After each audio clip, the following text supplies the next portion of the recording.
Hello everyone, तो स्वागत है आपका मेरे नेक्स्ट वीडियो में। और ये यहाँ पे हम लोग अजंता को अभी एक्सप्लोर कर रहे हैं। अजंता तो one of the best place to visit in India. और ये देखिए, ये है एलिफेंटा केव।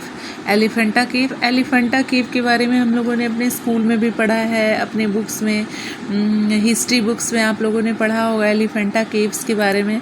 तो यहाँ पे एक चिड़िया है, हम लोग एलिफेंटा केव्स को घूम रहे हैं। ये चिड़िया अचानक से आके हमारे पास बैठ गई और कुछ दिया उसे खाने के लिए, और अचानक से वो लेकर के चली भी गई। तो यहाँ पे हम लोग एलिफेंटा केव्स में घूम रहे हैं। नीचे देखे थे आप लोग कि वो एलिफेंटा केव्स की मूर्तियाँ बनाई हुई थी एलिफेंट की। और यहाँ पे ये बुद्ध भगवान की प्रतिमा बनी हुई है, और यहाँ पे चारों तरफ से वही पिलर से ढके हुए हैं। और यहाँ की पेंटिंग्स देख सकते हैं आप। बुद्ध भगवान के बगल में ये देखिए पेंटिंग्स बनी हुई है। कोई रिसेंट पेंटिंग नहीं है, ये कोई अभी की बनी हुई पेंटिंग बिल्कुल भी नहीं है। ये उसी टाइम की बनी हुई पेंटिंग है जो कि 2nd सेंचुरी और 7th सेंचुरी के बीच में बनाई गई थी। ये देख रहे होंगे आप लोग, ये चारों तरफ से ये पेंटिंग्स बनी हुई हैं। लेकिन वहाँ पे अंदर में उतने लाइट्स नहीं लगे हुए हैं कि प्रॉपर पेंटिंग्स की फ़ोटो ली जा सके। लेकिन फिर भी हल्की फुल्की लाइट है, उसी में से जो भी कैप्चर कर पाई वो किया है मैंने इस वीडियो में। और ये सारे रूम छोटे छोटे बने हुए हैं केव्स के अंदर, उसके बगल में ये सारी पेंटिंग्स बनाई हुई हैं। और जो केव है उसके ऊपर सिर पे भी ऊपर की तरफ भी पूरे में कार्विंग्स और पेंटिंग्स किए हुए हैं। ये उस टाइम की पेंटिंग है, फिर भी अभी तक ये इतने अच्छी तरीके से दिखते हैं। अगर आप उसे बहुत ध्यान से देखेंगे तो आपको समझ में भी आएगी वो सारी पेंटिंग्स। तो अब हम लोग एलिफेंटा केव से बाहर की ओर निकल रहे हैं, और बाहर से फिर आगे जा रहे हैं हम लोग आगे देखने के लिए नेक्स्ट गुफा में। तो ये देखिए, आगे हम लोग बढ़ रहे हैं। ये आ गए हम लोग, वो एलिफेंटा केव आई थिंक 9th नंबर पे थी वो गुफा, 9th नंबर की। और ये 10वें नंबर की गुफा है। और ये देखिए, नंबरिंग सिस्टम का थोड़ा सा वहाँ पे प्रॉब्लम हो रहा था, क्योंकि वहाँ पे बहुत सारी गुफा को वहाँ पे टोटल 30 गुफा है, टोटल 30 हैं, जिसमें से कुछ गुफा को बंद किया गया है, जो घूमने लायक नहीं है। जो घूमने लायक है बस उसी को ओपन किया गया है। तो इस वजह से थोड़ा सा नंबरिंग में थोड़ा सा प्रॉब्लम हो रहा था, बाकी सब ठीक था। तो ये देखिए, ये दीवारों पे ये नक्काशी बनाई हुई है। दीवार पे ये किसी भी पेंटिंग से या किसी ऐसे नहीं, ये पत्थरों पे बनाई गई है। ये सारी पेंटिंग पत्थरों को तराश के बनाई गई हैं। और ये मतलब कितना उस टाइम में कितने लेबोरियस लोग होते थे, जो पत्थर को काट कर इस तरह से इतने बड़े केव का निर्माण कर देना। क्या ही कुछ उस शब्दों में उसे नहीं कहा जा सकता। यहाँ से आप देख रहे हैं, ये बुद्ध भगवान की प्रतिमा बनी हुई है।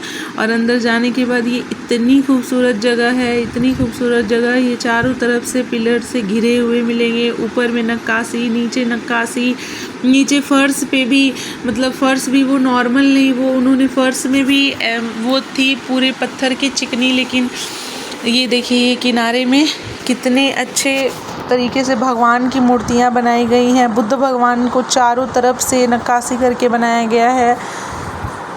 वो थी पत्थर।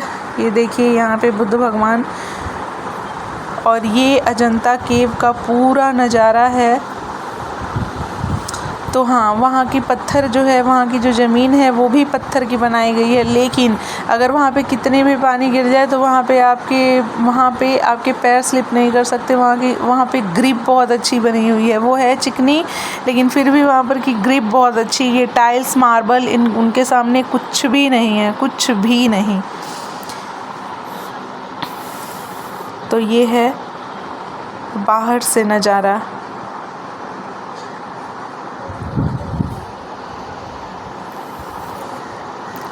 ये चारों तरफ से पिलर बने हुए हैं। ये उसके बाद एलिफेंटा केव की बाद की गुफा का ये वीडियो है।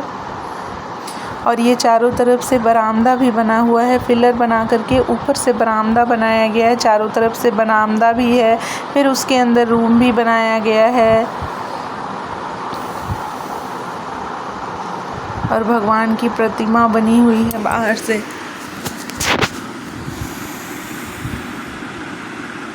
ये देखिए, ये पूरा अंदर से ये पूरा नज़ारा है चारों तरफ का। मतलब ऐसा फील हो रहा है कि वो कोई मंदिर नहीं, वो कोई राजमहल हो, किसी राजा का महल हो, कोई बहुत बड़े राजा वहाँ रहते हों।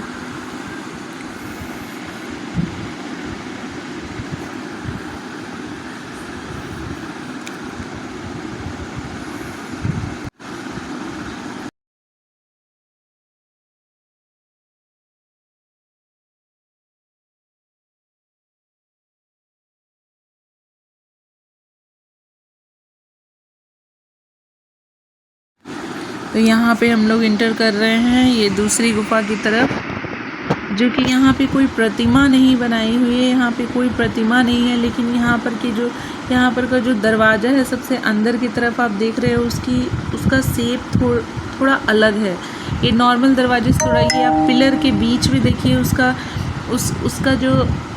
उसका जो दरवाजे का शेप है वो कोई गोलाकार या फिर चरखूट आकार का नहीं, वो थोड़े अलग शेप में बना हुआ है। लेकिन फिर भी आपको ऐसा फील होगा, वहाँ पे कोई प्रतिमा नहीं है, लेकिन फिर भी आपको फील होगा कि वहाँ पे कोई प्रतिमा है बैठाई हुई, वहाँ पे है कोई भगवान। चूँकि वहाँ पे है नहीं, लेकिन फिर भी आपको फील होगा उस तरह का। तो ये है पूरा राजमहल तरह का ये पूरा बना हुआ है। इसके बाद अब हम लोग दूसरी गुफा की तरफ जाएंगे, क्योंकि हमें 26 गुफा को कंप्लीट करना था, तो हम लोग थोड़ी जल्दी में थे और जल्दी सारे गुफा को कंप्लीट कर रहे थे।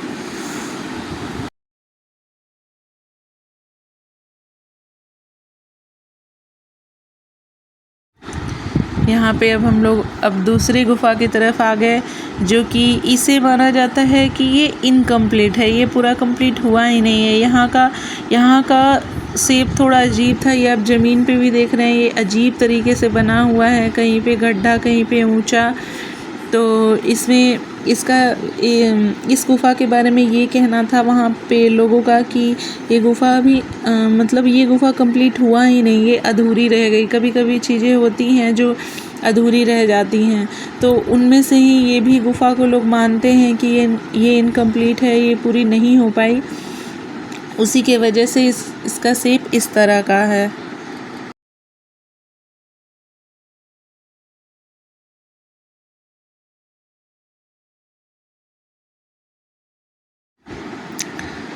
यहाँ अब हम और दूसरी गुफा की तरफ बढ़ रहे हैं, और ये है अजंता का 26वां नंबर का गुफ़ा, जो कि सबसे लास्ट गुफ़ा है वहाँ पे घूमने के लिए, सबसे अंतिम गुफ़ा है ये। और यहाँ पे देख रहे हैं, ये यहाँ पे महावीर भगवान की प्रतिमा बनाई गई है, और ये चारों तरफ से पिलर, ये इतनी खूबसूरत है कि अगर आप एक फ़ोटो, आपको गूगल वगैरह पे भी इस गुफ़ा की फ़ोटो मिलेगी, क्योंकि अंदर में भी आप देख सकते हैं इस पिलर के उधर साइड में चारों तरफ से प्रतिमाएं बनाई गई हैं, चारों तरफ से। बहुत खूबसूरत गुफ़ा है ये। यहाँ पे आपको पेंटिंग्स नहीं है, यहाँ पे पेंटिंग्स नहीं बनाई गई, यहाँ पे चारों तरफ से बस मूर्तियाँ बनाई गई हैं महावीर भगवान की। और ये आप छोटे देख रहे हैं, छोटी नक्काशी की गई हैं सारे पत्थरों पे, सारे पिलर्स पे, और चारों तरफ से भगवान की प्रतिमाएं बनाई गई हैं इस गुफ़ा के अंदर। यहाँ पे स्लीपिंग बुद्धा भी बनाए गए हैं। सोचिए, 2nd सेंचुरी में ही स्लीपिंग बुद्धा का निर्माण हो गया था। हम लोग अभी सुनते हैं कि गया जी के बोध गया में स्लीपिंग बुद्धा का निर्माण हुआ है, लेकिन नहीं, वो अभी कुछ नया नहीं हुआ है। ये चीज़ें बहुत पहले से ही बनी हुई हैं, बहुत पहले ही 2nd सेंचुरी में ही स्लीपिंग बुद्धा का निर्माण हो गया था। अभी के लोग तो सिर्फ इन चीज़ों को कॉपी कर रहे हैं, इन चीज़ों को फिर से बना रहे हैं, लेकिन ये सब चीज़ों का निर्माण बहुत पहले ही हो चुका था। तो प्लीज़ मेरा ये वीडियो आप लोगों को कैसा लगा कैसा लगा मेरा ये वीडियो पूरा बनाया हुआ सारी अजंता केव्स का, प्लीज़ मुझे कमेंट बॉक्स में ज़रूर बताइएगा। और अगर नए होंगे तो मेरे चैनल को सब्सक्राइब